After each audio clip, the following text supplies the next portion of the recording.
called of burnout. Yeah, and so I think that, of course, we talked about that towards the time. Yeah, about so what sort of caused just to it. go over it briefly, the main issue with that was the whole AP system. Yeah. So when the expansion was first released and people were farming up their AP to improve their artifact weapon, to start off with, every single trait you got within your weapon, especially gold traits, were absolutely huge. Yeah. It wasn't like just getting one extra concordance point like which you get now. Mm-hmm. It was a massive DPS or well, just a general increase to your character. So getting AP early was incredibly important. So you'd have people farming like fuck through Emerald Nightmare to try and get their traits as high as they possibly could, and then they suddenly got to Xavius and realized, we didn't actually need to do that because this boss is shit. We needed it for Scenarios. Scenarios was quite That's true, tight. you needed it for Scenarios.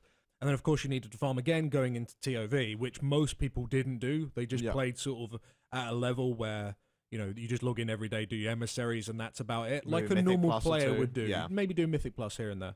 And then when TOV came out, you were probably, around 30 traits, maybe 32 traits, something like that. You suddenly get to Gorm and you realize, shit, this is the first boss this expansion that's actually difficult and actually has a damage requirement. Yeah. And then maybe you just manage to squeeze past him in that first week or two. And you get to Helya, and then you're like, oh, fuck. The damage requirement in Phase 2 is actually insane. We kind of need 35. And that's when the first farm point came in.